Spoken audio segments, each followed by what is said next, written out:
everybody. Welcome back to Miraculous Mamas podcast. I'm your host, Elizabeth Joy, and we believe in empowering women through storytelling and education. And I'm so glad that you guys are joining me on this bonus episode. Yes, this is a bonus episode that we're releasing. I had the opportunity to sit down with Civilla Morgan and do this interview, and it was such an amazing interview. So right now we're in between, like the second to last week in April was infertility awareness.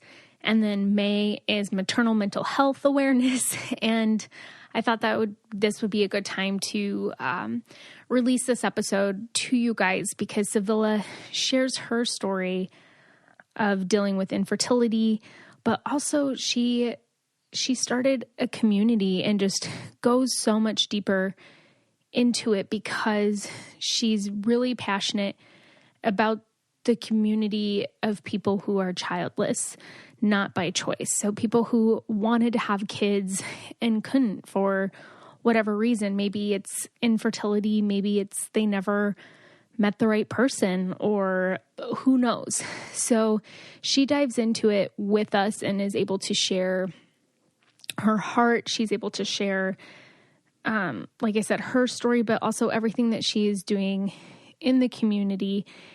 And we even talk about things that maybe we could all work on to be a little more aware and sensitive. And people will ask questions and like try to just start conversation for like lack of anything better to do. But there's so many people, there's 1 in 8 struggling with infertility. And then there's even more than that who maybe they just, like I said, didn't find the right person, or it was never the right time in life, or various reasons didn't have kids. And, you know, it's, people will just ask, oh, well, when are you guys going to have kids? Or aren't you going to do this? Aren't you going to whatever? And you just don't know somebody's struggle of what they're going through. And when I did this interview with Civilla, I was just listening to the stuff that she was saying, and it does. I mean, it just makes you stop and think. I feel like if you don't have a personal relationship with somebody and you're not like intentionally checking in on them, like, hey, how are you doing? How are you? Whatever, that some of those questions and different things can just be super insensitive and are actually kind of personal. So there's other things to talk about, and we go over that stuff as well. But like I said, just with Infertility Awareness Week and then maternal mental health, because there is a group of mamas out there who, they felt in their heart and in their soul that they wanted to be moms, and it just never happened for them. So there's a mental health aspect to that as well, a maternal mental health, because it's dealing with the other side of it. So I'm so grateful that Civilla took the time to come on and do this interview. And I can't wait for you guys to hear what she shares and what she has to say to us.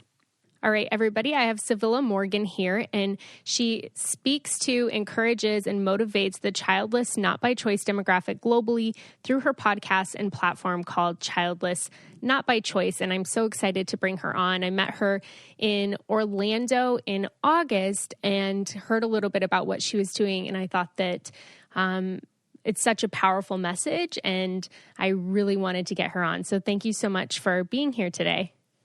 Well, thanks for inviting me, Elizabeth. I appreciate it. Yeah, of course. I would love for you just to kind of share whatever part of your story, if you'd like to, or just kind of what you're doing with your Childless Not by Choice platform. Okay, of course. And this is a passion for me, so if I'm getting long-winded, interrupt me. Oh, no worries. Well, I am childless, not by choice. I guess I can start there. And I wanted children in the worst of ways, and it just never happened. For me, it was a combination of fibroids and the clock running out, not meeting Mr. Right, et cetera, et cetera. So just a combination of life events just not coming together correctly. And I spent 10 years trying to hang on to my uterus, hoping that I would meet the right guy and trying to have how many? I had 3 myomectomies, which are fibroid removal for surgeries, and then in the space of 10 years. And then I just gave up in 2011 after having so many accidents and incidents, and had a hysterectomy. But during my 10 years, I felt like there was no way that I could be the only person on this planet dealing with everything I was dealing with. Although I was hiding it from my friends, and I thought I was hiding it because I'm sure they knew what was going on, I realized it was time for me to create this platform, and I wanted to get the word out globally to women and men. I after a few years, realized, well, wait a minute, men can be childless not by choice too. It took me a minute. Mm-hmm. But I realized, I've got to get the word out. I cannot keep this to myself. I cannot allow myself to hide anymore what's happening with me, and have other women hiding too and pretending and just, dying on the inside. And so I created the platform. July will be 5 years of podcasting about this childless not by choice journey. And I'm still passionate about it 5 years later. Yeah. Well, as you said, I mean, there's so many different factors that, I mean, people remain childless. And I love that you touched on that, because that's not, you hear so many people who are maybe struggling with infertility, but what about the people who haven't met the right person yet? And what about the people who have, the fibroids or different things going on that are affecting them? And I just feel like those aren't really talked about as much. Right. We hear what I call the beautiful package at the end of the story type of story, where you go through a few cycles of IVF and you end up having the child. And that's great. I'm not jealous. Trust me, I'm not. I'm really happy for women and men who can have that gift at the end of their IVF journey. But there are some of us who are not going to get that gift. And some of us, like I said, for me, it was fibroids, and some women have multiple miscarriages. And then I also have an episode on idiopathic infertility, where nobody knows why. Just, both people are healthy, but it's just not happening, and it just doesn't ever happen. And the medical community just does not know why. Yeah. Mm-hmm. So how did it go about, I guess, when you were starting this project? Like, did you start to hear from the other women who were in similar situations and just kind of recognize the need for it? No, really. It was just me just sitting there in silence, feeling like a second-class citizen. I worked at one place for about 6 years before I left, in the medical community. And I, unfortunately for me, and maybe it was for a reason, everything happens for a reason, but at the department that I worked in, I ended up sitting near the department that dealt with IVF issues. And so we basically dispensed specialty medications, and that department handled the dispensing of IVF medications. And sometimes I would hear the women in that department saying, "Oh my gosh, here she goes. She's spending another 10 grand. Why doesn't she just give up already?" And I would sit there listening to them talking and then just be so incensed. And just knowing too, though, that nobody knew my story. And so I'm mad at myself a little bit because I'm scared to say anything. And then I finally did say something, and apparently there was a meeting and they calmed down. They stopped talking like that, because I made the comment that maybe they should just do their work and keep their mouths shut, because all of those women had children. Right. And so it's like, just be quiet and dispense the medication. She has the 10 grand, let her do what she wants to do. Yeah. And so there was a meeting, they calmed down, but I was tired of hiding out and pretending I was okay with the way my life had turned out, because I was not okay with it. I was not okay with never having married or never having the children. That's not the life I had in mind. And so I just started talking about it, and I found a freedom when I started talking about it, that you can't hold nobody can hold anything over me now. because it's out there. The word is out. Mm-hmm. I am childless, not by choice. I wanted children. I wanted to have kids and be married and just be like a normal family. And it didn't happen. So here we go. The word is out. Yeah. Well, I love that you touched on too, just kind of comments that people make, because I feel that so many people are affected by that. You know, there's a woman that I know that they've gone through IVF 3 times and they haven't gotten pregnant, and people will always comment to them about, I don't understand why you guys aren't having kids yet, or, you know, and they haven't shared their journey necessarily publicly. And she's like, man, I'm trying. I wish I could, you know, and people do make so many comments without thinking. You know, a couple months ago, I had a miscarriage, and then somebody was commenting on a photo being like, oh, I see you still don't have children yet, you know, and it's like, you don't know what these women are going through. Right. And it's like, we really have to be sensitive with the questions that we ask people. You don't have to ask as soon as you are in a phase in your life. That's all people ask. And it's like, how about just asking, how are you? Yes. You know, oh my goodness. I'm so sorry to hear about your miscarriage. It's I'm so okay. sorry to hear. Yeah. But I mean, just asking people like, how are you? Or, you know, you look like you're doing great. What's going on in your life? Right. I don't understand how it is society feels like they have a say in whether or not you have children to begin with. And then they have a say as to when you should. And I know that the older generation, that's always a question, and they don't mean anything by it. Is what I think most people on this planet are doing the best they can. Yeah. I really do. Mm-hmm. So, but at the same time, I think we do need to, as we continue on as a race, as a human race, with technology and with more understanding and education, we need to be able to understand that people are going through difficulties. Just because they don't share their difficulties with you doesn't mean that everything is okay. Your business, really. you know? Mm-hmm. Yeah, I don't remember who I was talking with. And I think that a lot of times when people make those insensitive comments, it's just to make conversation. You know, it's just the typical, you know, questions that you ask, or it's just trying to make small talk. And there's also just not really a need for that either. So it's, you know, just being sensitive to those matters. And again, it's just because society says you have to have these things checked off by a certain time at a certain age, I feel like where we're at today, we're so far past the social norms of what should and should not be. We should be anyway. We should be.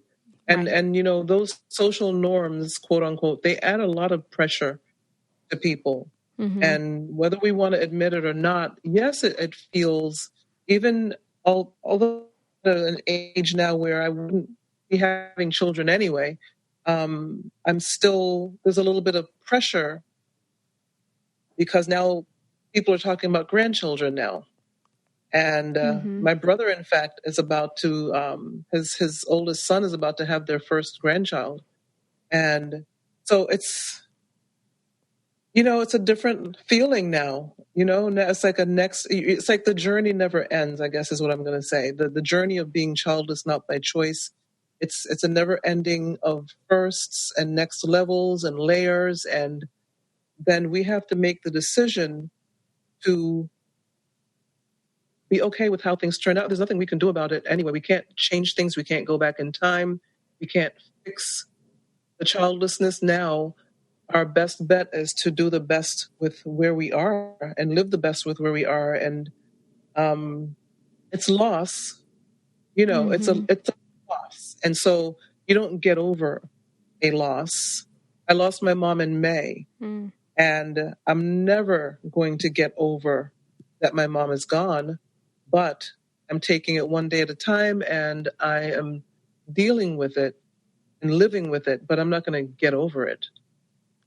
Right. Yeah. You know? So it's the same with being childless. You just you live with it. You try to have a good attitude. You live your best, as I say on my podcast, your best, most relevant and joyful life with what you got, the cards that you were dealt. And that's what my podcast does is it shows that childless, not by choice woman and man how to do that, even in the midst of, we just came through the holidays. Mm-hmm. And so we did an episode, I did an episode on dealing with the holidays as a childless, not by choice person. And I was also a guest on another podcast where they asked, childless, not by choice people who had platforms to come in and give a word and of encouragement, because we need to be encouraged. It never gets old for us. Mm-hmm. That we need to be a little bit more encouraged during the holidays when everybody's kids are home, their grandkids are around, children are opening gifts, except, well, we don't have any of that. Mm-hmm. That doesn't get old. It's something you have to get used to every year and deal with every year. And how are you going to deal with it is the question. Yeah. Do you feel like since you opened up about it, that the people in your life are more, they know how to like better support you? I think people are still afraid, unfortunately. It's unfortunate because I don't think I've ever done anything to make anybody afraid of talking about the issue, but it's like they want to avoid it, especially if they have children of their own. Feel like they don't want to bring it up. Again, like death, they don't want to really bring it up. But the fact is, I'm the one that put the message out there. I put the word out. So I'm not sure what you're afraid of because you got everything. But I guess maybe that's what they're afraid of. They have what it was I thought I would have out of life, and maybe they just don't want to talk about it. But that's a risk I was willing to take, and I don't regret. And I say every once in a while, I'm not mad at you, but I don't want to have to keep saying that either, because it's my, I don't want to call it a cross to bear. And I don't like to use the word cope either, because I don't think any of us that were born onto this planet should be coping. We should be doing better than that with whatever it is that we have to carry. But it's what my childlessness and the way my life turned out is mine. It's not yours. So you shouldn't be afraid of me putting it out there that I am childless, not by choice, that I wanted children. It just didn't happen. But unfortunately, people are still, they still seem to be afraid. And I don't know what it's going to take except to keep putting the word out there. There are so many childless, not by choice platforms out there now that we just want this globe covered with knowledge and education about the fact that there is a whole demographic hiding in plain sight, and that we're fine. And we can be fine if you're fine. Yeah. Is it like people are scared of what necessarily, like they're going to say the wrong thing in front of you, or they don't want to, I don't know, like what are the people afraid of, do you think? I wonder. I think it's them just saying, maybe saying the wrong thing, saying something silly, because there are times, as we said before, that, people say silly things. And I tend to believe that most people don't. Now, I have run into people who meant every word that they said. There are people like that. There are people who exist who, they got the child, they got the husband, they got the house with the white pick, they got everything. And they're going to make sure you realize that they got it and you didn't. Yes, I know those people exist, but I believe they are, far and few between. I really do. Maybe I'm not a skeptical person by nature. Well, I'm a skeptical person by nature, but I'm a glass half full person also, if that makes sense. Yeah, for sure. So I feel like to give people the benefit of the doubt, but I will say I have run into those people. I call them petty people, and I have run into them, but I feel like the rest of the people are just like, well, I don't know what to say here, because I would usually be talking about my kids, and I can't do that with you. So what do we talk about? And people don't realize that there are a million other things we could talk about. Right. I could talk about your kids if you want to, but if you're doing it because you're being petty, I can tell. Or if you're just doing it because you're really excited about your children, I want people to be excited about their children, because we all see the horror stories on the evening news about people, what they do to their children, what they allow to be done to their children. Yeah. And those are horrible stories. And no, I want you to be excited about your kids and take care of your kids and love your kids. That's what I want to hear. So there's nothing wrong with bragging on your children, but I know with what spirit it comes. Is it a good spirit or a bad spirit? And so I don't understand the fear, but I guess that's part of the platform, is getting the word out there that there's nothing to be afraid of when you're talking to somebody who is childless not by choice. We're just as human as you are. Right. Yeah, no, that totally makes sense. And I think so much of that, though, also goes to, with people who have kids, because I've talked a lot with women who are in that stage of motherhood, like that is all that they talk about. That does kind of consume their life, and they might feel, I can see where maybe they'd feel weird bringing it up or talking about it or not knowing what to say. But, there's also so many of those women that talk about you're so much more than just a mother as well. Mm-hmm. We're still human beings. We're living on this earth. There's so many things, again, that you can talk about or relate to somebody on. There's usually something that connects us all. Right. And that's what I wish they would understand that. And yes, you're in a part as a mother, especially young mothers. Yes, you're in a point of your life where it's all about the children right now. And we get that. But you have friends who have children. Mm-hmm. It doesn't mean that you can't have friends who don't have children. You just have to talk about something else or do something else, or, like you said, there are other things to talk about. But I guess when people are all consumed, they just don't think about that. They don't think that there are different aspects to their lives. And then when they figure it out, their kids are already off to school or whatever. So it's too bad. But I mean, that's just the message that we have to get out as childless, not by choice people. Right. Yeah. I was looking on your website, and you have tons of resources on there for people. You have a lot of blogs. Like you said, you had one for getting through the holidays, how it can be a lonely time, and you have tons of resources for people to check out on there. Mm-hmm. A lot of information. And it's childlessnotbychoice.net for those of you listening. .net. Yeah. Mm-hmm. So where do you feel like this journey, I guess, kind of goes for you moving forward? Is it just kind of continuing to get that message out there and on your platform?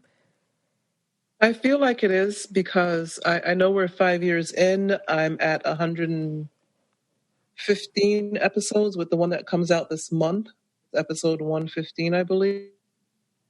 And the episode for this month, I interviewed a woman who's creating a whole new platform of her own for childless, not by choice people, but hers is going to be based on the arts. People are going to actually be able to draw and paint how they're feeling about being childless, not by choice. So there are so many different platforms out there and aspects and ways to deal with being childless that I think it's never ending, and I don't see an end right now. I mean, things can change, but I don't see an end. I feel like I need to keep going. There are people who I would like to interview. Mm-hmm. There are a lot of people who are very well known in society that I would love to talk to. And so I don't feel that it's at an end. I have another podcast coming online soon, totally different subject, but I have other projects going on. I would like to finally write.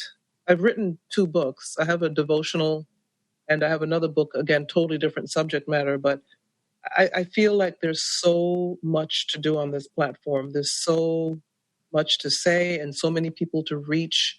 I want to reach people, and I do reach people globally. I hear from people globally.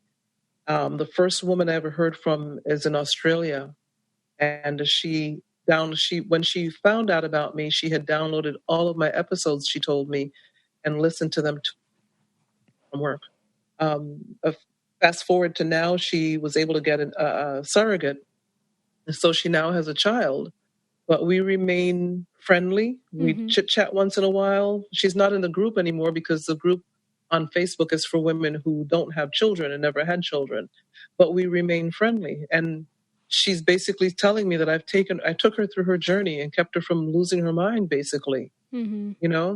And so those are the stories I like to hear. I heard from a woman in Scotland a few months ago So I hear from women around the world, but I want to hear more from more women in more distant places, and make sure that they understand they're not alone. Yeah, absolutely. What is the name of your Facebook group? It's Childless Not by Choice with Civilla Morgan. Okay. And then there's also a Childless Not by Choice supporters groups, and that's for people who may not fit the demographic, but they want to know what's going on in the demographic. And it's a smaller group, but it's for people who maybe have family members who never had children, and they want to know, well, what is this platform all about? And that's their way of being on the platform without being in the group that I have set aside just for women who did not have children. And of course, I have a page, a couple of Facebook pages. So, I mean, I can be found just about anywhere on social media.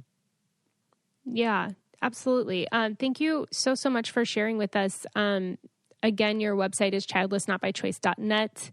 I will have all of the information for the websites for the social media and everything when the episode comes out. So I'll post it on the Miraculous Mamas Instagram page and in our Facebook group as well. So if anybody listening, if this is the position that you're in, or you have family as well, this is a great resource for them to know that they are not alone in this journey at all. Yes. Yes. Thank you so much, Civilla, for taking the time to come on and for speaking to us. Is there anything else that you'd like to say? Well, Elizabeth, I want to thank you for having me on. I do appreciate any time that I can have the opportunity to get the word out. I just want the listeners to know that whether you're childless not by choice or not, there's a place for you on the platform, as Elizabeth said. And if you are childless not by choice, just know that you are not alone. There are multiple resources out there. And even if my platform is not a good fit, I know of many other platforms that I can refer you to. So I'm not in competition with anybody. I want the globe to be covered with the knowledge and information that there are women and men who are childless, but we can do this. We can make it. That's beautiful. Thank you so much for, again, coming on and for sharing with us. Thank you, Elizabeth.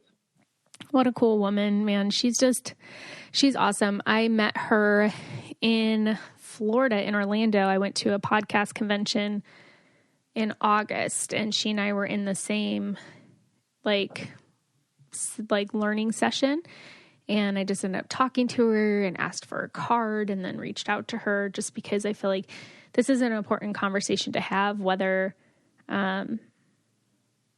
whatever side of the equation that you're on. It's important to hear, to know that there's community and support. And it's also important to hear so that you learn how to be better support for people who need it. So, but yeah, she's a cool woman. Definitely check out her website if you're listening to childlessnotbychoice.net. She has tons of blogs, her podcast, and other resources out there. Like she said, she has the Facebook group as well. So definitely check those out. Share this episode with somebody who needs to hear it. And if you are enjoying the interviews that we are having, just subscribe and make sure that you rate us 5 stars and leave us a review. That would just mean so much. It helps get the podcast out there.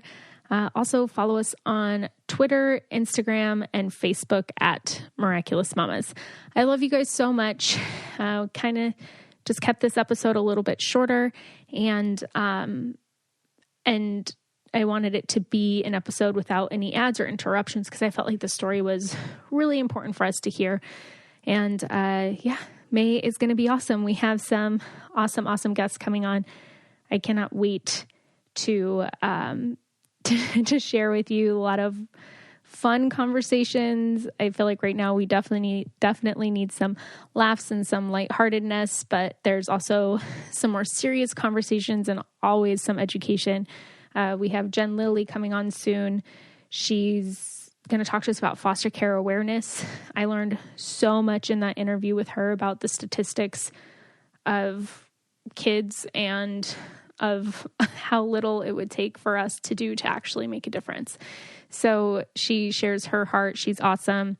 I have a lot of cool people coming on. So I'm just really excited. Make sure that you're looking out for all of that. And as always, reach out to me if you have any feedback or you have any questions. Just reach out to me. I am all ears and always available. I love you guys. I hope you have a great week. Bye.